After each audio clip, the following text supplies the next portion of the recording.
Welcome back, everyone, for another deep dive. Today, we're really diving into a story. I mean, this is a wild one. It's got luxury, power, intrigue, you name it, it's in there. We're talking about Singaporean tycoon Ong Beng Seng and the corruption charges against him. And what's really striking here, is that this case unfolds against the backdrop of Singapore's almost pristine reputation. Right. They're renowned for their tough stance on corruption, so this isn't just some juicy gossip. It really makes you question that image. Yeah. Totally. And to really grasp just how big this is, we need to start with Ong Beng Seng himself.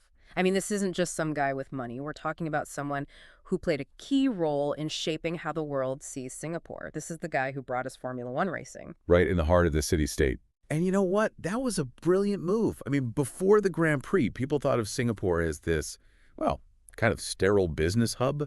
Efficient, yes, but not exactly exciting.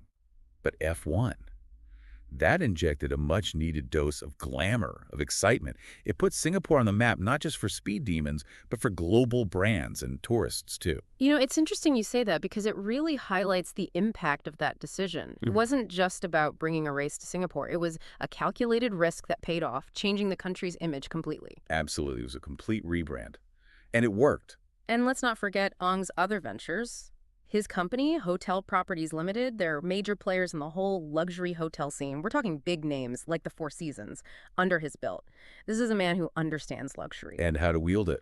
Exactly. So we've established Ong is a big deal. I mean, he's a major part of Singapore's economy and its society, which makes his arrest in July 2023 all the more shocking. Yeah, talk about a plot twist. Seriously. And to make things even juicier, he was arrested alongside S. Iswaran, Singapore's transport minister, Oh, I remember that. and the charges, giving valuable gifts to a public servant and trying to obstruct justice.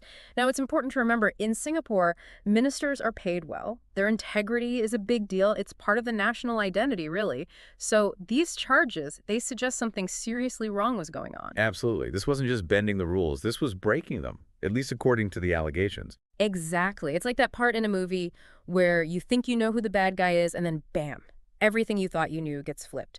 And remember, those reports right before the news broke of a van quickly leaving Ong's house. Talk about adding to the drama. It was like something out of a spy thriller. Right. So in July 2023, it was all just allegations.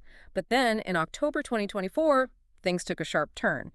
Iswaran was sentenced to 12 months in jail for accepting these supposed gifts. And not just from Ong, but from another businessman, too. Adding a whole other layer to this whole thing. So now one of the players is down, which begs the question, what does this mean for Ong? Wow. Because, let's be real, this is a man who operates on a global scale. He's used to getting his way. He's not used to losing. Exactly. This turn of events, it puts him in a very precarious position. Yeah, and that is where our deep dive really gets going. We're talking news articles, court documents. We are piecing together a puzzle, and here's the thing, some pieces are still missing. So we keep hearing about these valuable gifts, but it's also vague. It's like, what are we really talking about here? Like, if I bring my neighbor a casserole, is that a valuable gift? Right. It does sound a bit tame, doesn't it? But when it's figures like Ong and Iswaran, we know it goes way beyond a casserole dish. Definitely. And that's where things get really murky because the information we have, it's also vague about the specifics of these gifts. It really is. Like, was it straight up cash, luxury items, or something even more, intangible, favors, special access, that kind of thing? Exactly. And it's that lack of specifics that really gets the rumor mill going. Makes the whole thing even more intriguing. It really does. And then you add in the amount of money we're talking about, over $400,000. I mean, that's not pocket change for anyone, even someone as wealthy as Ong. Makes you wonder, what could be worth that kind of risk? That's the million-dollar question, isn't it? And it really highlights something important about how these corruption investigations usually go. You see a big number, and you immediately think, okay, suitcase full of cash, shady backroom deal. Right.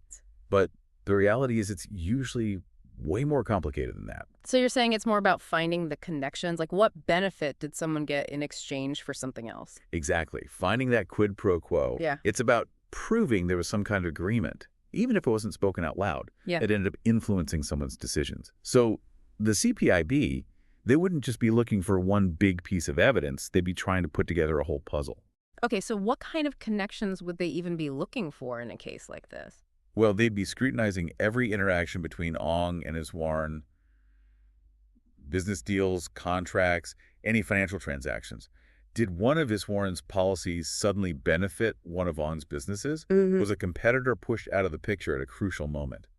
Those are the kinds of things investigators would be trying to find out. So it's getting less crazy rich Asians and more like serious legal thriller. Right, with really high stakes. And speaking of risk, this isn't even Ong's first time dealing with controversy. This whole case, it seems like it could be part of a pattern. You're right to point that out. Remember back in 1996, that whole condo discount situation? Oh, right, where he Yeah. sold those luxury condos to high-ranking officials at like ridiculously low prices. Exactly, including Lee Kuan Yew, Singapore's first prime minister, and even his son, Lee Hsien Loong, the current prime minister. And to be fair, nothing illegal was ever proven in that case. But it definitely made people wonder. For sure. It put Ong right on that line between above-board business practices and potentially using his connections to get what he wanted. Exactly. And then there's that whole thing in 2018 with Ong's company and those land deals in the Maldives. Oh, right, the luxury resorts. There were accusations that HPL, Ong's company, got incredibly sweet deals for those resorts, and that it was all maybe a bit shady. Some people even said it involved the Maldivian president at the time. So we're not just talking about one possible instance of corruption. It's looking like Ong might have a habit of operating in this gray area where business and politics get cozy and the lines get blurry. Absolutely. And that's what makes this deep dive so fascinating. It's not just a local Singapore story anymore. We're talking global business, the pull of power, and that constant back and forth between ambition and, doing what's right. So we're potentially seeing a pattern here, right? From a man who's built this empire, and it all comes down to strategy. But what's at stake now? I mean, is this just a small hiccup for someone like Ong Beng Seng, or could this really, I don't know, bring his whole world down? That's really the heart of it, isn't it? And I think it's why this whole case has just grabbed everyone's attention. On the surface, sure, it's about corruption, allegedly, but there's just so much more going on here. Yeah, and this is where it stops being some interesting story we're following, right? Right. Because Right. what does this mean for, everyone else? Even if you're not a business tycoon or a huge F1 fan, why should this matter? Well, because it kind of gets at the core of a system that many see as, the gold standard. Singapore, they have this reputation, right? Clean governance. And it's not just about national pride. It's the foundation of their economy. It's why investors trust them. It's why the markets are stable.